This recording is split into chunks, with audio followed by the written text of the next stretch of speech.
Dear student, class 7 भाषा एवं व्यवहार व्याकरण से आपका लेसन नंबर 8 संज्ञा के विकार आज हम बच्चों पढ़ेंगे। संज्ञा सर्वनाम विशेषण और क्रिया शब्द विकारी शब्द हैं। इनमें अनेक कारणों से परिवर्तन आते हैं। इनके आए परिवर्तनों पर विचार कहे जाते हैं। संज्ञा शब्द में आए इन परिवर्तनों को देखिए। लड़का पढ़ रहा है, लड़की लिख रही है, ये लिंग। लड़के खेल रहे हैं, लड़कियां खेल रही हैं, लिंग और वचन। लड़कों ने दौड़ लगाई, लड़कियों ने नृत्य दिखाया, लिंग वचन और कारक। ऊपर उदाहरण के मूल शब्द लड़का है, इसमें लिंग वचन और कारक कारण के परिवर्तन हुए। अब देखिए लिंग का क्या है, स्त्रीलिंग और पुल्लिंग, ये दो तरीके से होते हैं। लिंग देखिए, शब्द के जिस रूप से पुरुष या स्त्री जाति का बोध होता है बच्चों, उसे हम लिंग कहते हैं। अब देखिए स्त्रीलिंग और पुल्लिंग। अब पुल्लिंग में देखिए, जिन संज्ञा शब्दों में पुरुष जाति का बोध होता है उसे हम पुल्लिंग कहते हैं, जैसे नर, घोड़ा, बालक, शेर आदि। और इसी तरीके से स्त्रीलिंग में देखिए, जिन शब्दों में स्त्री जाति का बोध होता है उसे हम स्त्रीलिंग कहते हैं, जैसे नारी, घोड़ी, बालिका, शेरनी आदि। अब देखिए आप लिंग। अब पुल्लिंग का देखिए,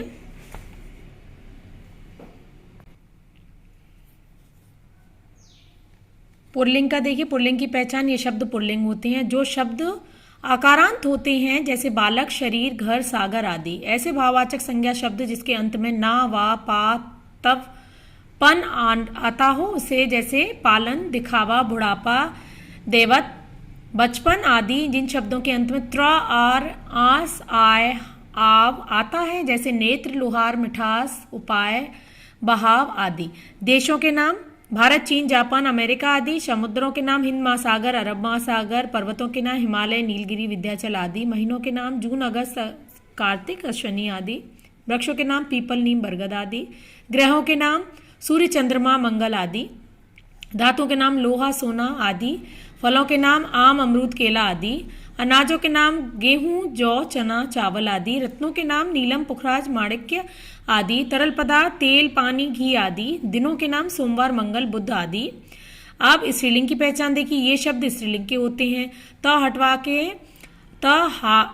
आहट, आवट, इया, ता, आई, आरी, इया, री प्रत्यय वाले शब्द जैसे आदत, घबराहट, सजावट, बुढ़िया, नम्रता, बुराई, क्यारी, न्यारी, कालिमा, गठरी आदि।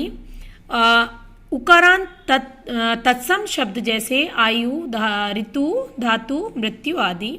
इकारांत तत्सम शब्द आदि जैसे अग्नि, विधि, छवि, रश्मि आदि।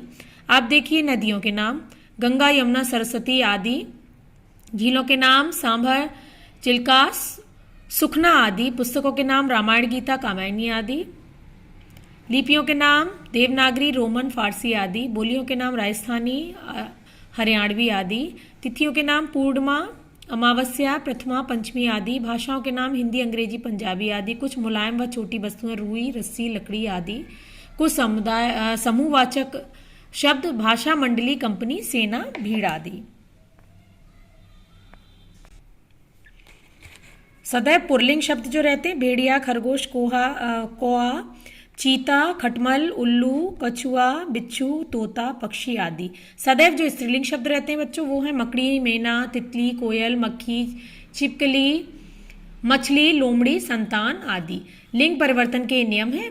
ये देखिए, लिंग शब्दों के अंत में आ जाए तो प्रत्यय लगाकर बाल, बाला, प्रिय, प्रिया, छात्र, छात्रा। इसी तरीके से ई का प्रत्यय लगाकर लड़का, लड़की, दादा, दादी, घोड़ा, घोड़ी। पुल्लिंग शब्द का ले देखिए, आनी प्रत्यय लगाकर इंद्राणी, छत्राणी। अंत में इन शब्द लगा के नाग, नागिन, माल, मालिन, है ना, माली, मालिन। और पुल्लिंग शब्दों के अंत में इया शब्द लगाकर देखिए, लोटा, लुटिया, बेटा, बिटिया। पुल्लिंग शब्दों के अंत में इक्का शब्द लगा के बालिका, सेविका आदि। आगे देखिए, पुल्लिंग शब्दों के अंत में नी लगा के तो हाथी, हथनी, मोर, मोरनी। विभिन्न रूप देखिए, पुरुष, स्त्री, नर, मादा, पिता, माता, राजा, रानी। अब आगे देखिए वचन है। वचन क्या है कि वचन के दो भेद होते हैं बच्चों। एक वचन और बहुवचन। शब्द के जिस रूप में किसी वस्तु, व्यक्ति अर्थात पदार्थ का बोध होता है उसे एक वचन कहते हैं, जैसे लड़का, कपड़ा, टोपी, घड़ी आदि। शब्द के जिस रूप में एक से अधिक वस्तु, व्यक्ति, पदार्थ का बोध होता है उसे बहुवचन कहते हैं, जैसे लड़के, कपड़े, टोपियाँ और घड़ियाँ आदि।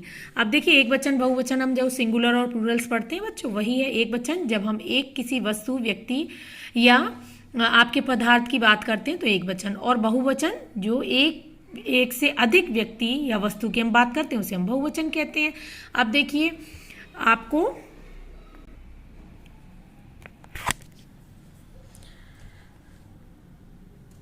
आगे देखिए बच्चों, आप पढ़ लेना, ये वाला सिर्फ पढ़ने के लिए एक वचन की पहचान दी हुई है। अब देखिए सदा एक वचन के प्रयोग किए जाने वाले शब्द कौन से हैं? पानी, आकाश, वर्षा, घी, जनता, झूठ, सत्य आदि शब्द सदा एक वचन के प्रयोग किए जाते हैं। जैसे पानी बरस रहा है, जनता ने बहुत शोर मचाया।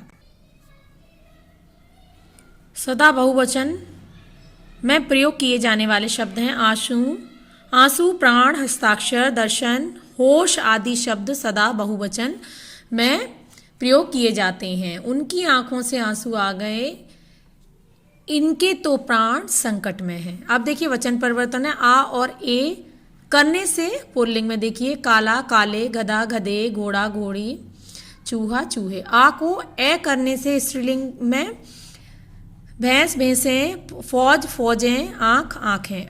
आ के आगे ए लगाने से स्त्रीलिंग में माला, मालाएं, सीता, सीताएं, कन्या, कन्याएं।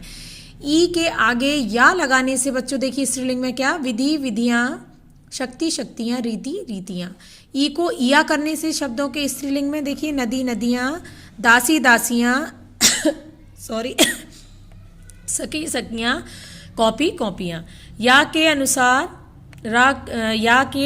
अनुस्वार लगाइए देखिए चिड़िया, चिड़ियाएं, डिब्बी, डिबियाएं और चुईया, चुईयाएं, लुटिया, लुटियाएं। आगे देखिए आप ऊ को ऊ के साथ ओ के आगे ए जोड़ा जाता है तो दीर्घ स्वर्ग में हास्य कर दिया जाता है। जैसे एक वचन में गौ, गौएं, वधु, वधुएं, वस्तु, वस्तुएं, ऋतु, ऋतुएं, लू, लुएं, बहु, बहुएं। अब ये आगे आप देखिए, कारक देखिए अनेक शब्दों के मेल से एक वाक्य बनता है। इन शब्दों को आपस में संबंध होता है। संबंध के बिना वाक्य का अर्थ नहीं दे सकते। अर्थात राम, रावण, बाण मारा, श्याम, सोहन, बाजार, मिठाई खरीदी। इन वाक्यों में आए गए शब्दों में एक दूसरे के कोई संबंध स्पष्ट नहीं हो रहा है। इन वाक्यों को कोई भी अर्थ नहीं निकलता है और हम समझ भी नहीं पा रहे हैं कि इन वाक्यों का क्या मतलब है, क्या कहना चाह रहे हैं। परंतु यदि हमने को, से, के लिए आदि शब्दों के द्वारा वाक्य में आए गए शब्दों का क्रिया, मारा और खरीदी के संबंध जोड़ दें तो इन वाक्यों का अर्थ स्पष्ट हो जाएगा। जैसे राम ने रावण को बाण से मारा, श्याम ने सोहन के लिए बाजार से मिठाई खरीदी। इस प्रकार एक शब्द दूसरे से बंधता हुआ क्रिया से मिल गया और वाक्य पूरा हो गया। इसका कुछ अर्थ भी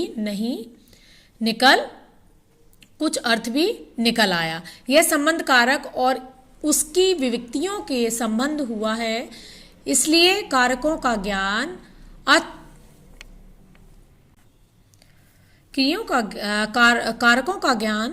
अति आवश्यक है। अब देखिए कारक संज्ञा सर्वनाम का वह रूप जिसने वाक्य के अन्य शब्दों से उसका संबंध जाना जाता है उसे कारक कहते हैं। विभक्ति देखिए किसी संज्ञा सर्वनाम के रूप में बनाने के लिए उनके आगे ने, को, से आदि शब्द लगाए जाते हैं, उसे विभक्ति कहते हैं। आगे देखिए जैसे वरुण आर्य सीनियर सेकेंडरी स्कूल में पढ़ता है। इस वाक्य में स्कूल शब्द स्कूल के कारक हैं। में कारक चिन्ह अर्थात विभक्ति है। कारक 8 होते हैं, निम्न प्रकार से देखिए। कर्ता कारक संज्ञा सर्वनाम के जिस रूप से क्रिया करने वाले का बोध होता है उसे हम कर्ता कारक कहते हैं। जैसे चिन्ह है, ने है। कभी कभी कारक के चिन्ह को लोप भी रहता है। जैसे कि देखिए राम ने रावण को मारा, अमिता ने पुस्तक पढ़ी, श्याम पाठशाला जाता है, अरुण दिल्ली आएगा। कर्म कारक देखिए, कर्ता के काम क्रिया के फल जिस पर पड़े उसे हम कर्म कारक कहते हैं। इसका चिन्ह को कभी कभी को प्रयोग नहीं होता है, जैसे राम ने रावण को मारा, मंगला आम खाती है। इसी तरीके से देखिए करण कारक, कर्ता जिस साधन से कोई काम करे उसे हम करण कारक कहते हैं। इसके चिन्ह से और के द्वारा के साथ होता है, जैसे राम ने वाण से बलि को मारा, नेहा ने चाकू से कलम बनाई। संप्रदान कारक के लिए देखिए, जिसके लिए कोई काम किया जाता है उसे कोई वस्तु दी जाती है, उसे हम संप्रदान कारक कहते हैं। जिसके लिए हम काम किया जाता है, जिसके लिए वस्तु दी जाती है। चिन्ह है के लिए और को। शिवा अनिल के लिए मिठाई लाई, बसंती ने वरुण को लड्डू दिए। आपादान कारक देखिए, संज्ञा के जिस रूप में वह वस्तु दूसरी वस्तु से अलग होने का भाव प्रकट हो वहाँ आपादान कारक होता है। इसका चिन्ह से और की अपेक्षा है, जैसे कि पेड़ से पत्ता गिरता है और गंगा गंगोत्री से निकल। इन वाक्यों में पेड़ से गंगोत्री से आपादान कारक, क्योंकि इन वाक्यों की वस्तु अलग हो रही है। इसमें भय और तुलना, शर्माना अर्थ भी ज्ञात होता है। संबंध कारक देखिए, संज्ञा और सर्वनाम जिस रूप में एक वस्तु के संबंध दूसरी वस्तु से सूचित किया जाता है वहाँ संबंध कारक होता है। इसे व्यक्ति के चिन्ह है का, की, के, रा, री, रे, ना, नी, ने। जैसे विजय का चित्र सुंदर है, लव राम का बेटा है। आगे देखिए अधिकरण कारक, शब्द के जिस रूप में क्रिया को आधार बोध होता है उसे अधिकरण कारक कहते हैं। इसकी विभक्ति के चिन्ह में और ऊपर है, जैसे मेज पर पुस्तक रखी है, मनोहर घर में है। आगे देखिए संबोधन कारक, संज्ञा के जिस रूप से किसी को पुकारने आदि का बोध होता है उसे संबोधन कारक कहते हैं। जैसे हे प्रभु हमारे दुख दूर करो, हे राम रक्षा करो। आगे देखिए करण कारक और आपादान कारक में अंतर है। से विभक्ति करण कारक के आपादान कारक दोनों में आती है, परंतु दोनों का अर्थ भिन्न होता है। कारण कारक से वास्तव में के द्वारा अर्थ में अर्थात साधन के रूप में किया जाता है। जैसे राम कमल से लिखता है, कलम से लिखता है, यहाँ राम ने लिखने का साधन कलम है। जबकि अंग्रेजी में विद या बाय अर्थ इसी कारक से प्रकट होता है। लेकिन आपादान से अलग होने के लिए, जैसे पेड़ से पत्ता गिरा, यहाँ पत्ता पेड़ से अलग हो रहा है, जबकि यह अंग्रेजी में फ्रॉम से प्रकट होता है। आपादान के अन्य वाक्य हैं, नमिता अमिता से बड़ी है, चीनू पिता से शर्माती है। अब कर्म कारक और संप्रदान कारक में अंतर देखिए। संप्रदान में दोनों कारकों के चिन्ह को है, तथापि दोनों में बहुत अंतर है। नमन को दूध पिलाया कर्म कारक, अमन को पुस्तक दो संप्रदान कारक। पहले का वाक्य में नमन को कर्म कारक प्रयुक्त होता है क्योंकि इस क्रिया का फल प्रकट होता है। दूसरे कार्य में अमन को अर्थ अमन के लिए पुस्तक देना प्रकट होता है, अतः यह संप्रदान कारक है। अब ये हो गया बच्चों चैप्टर कंप्लीट। इसे ध्यान से पढ़िए और कीजिए। एक्सरसाइज आप करिए और आगे आपको क्वेश्चन आंसर दे दिए जाएंगे। Thank you.